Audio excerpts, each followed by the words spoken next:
So this is so good that I had to videotape it and share it. Just kind of winged it what I was going to make. I was going to go for this vegan chili that I usually make. But I decided to add... oh, there's no label. Lame.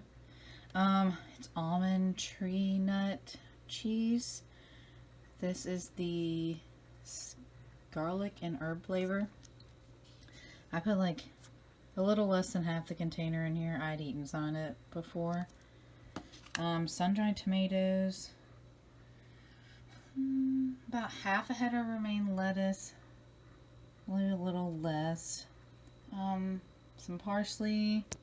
I put lemon and dill. This stuff's pretty great. Oh, I kind of put it on everything now. I just found it about a week or two ago.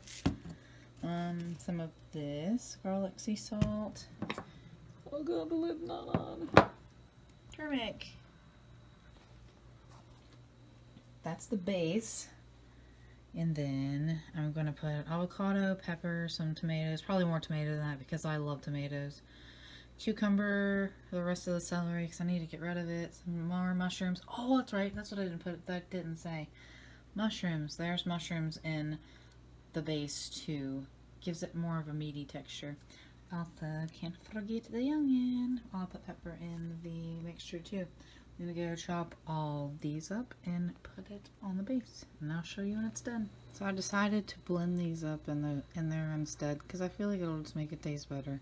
Let's hope. Tomatoes definitely made it taste better. I also am in love with tomatoes. But it also gives you extra more base. More foods for you to eat.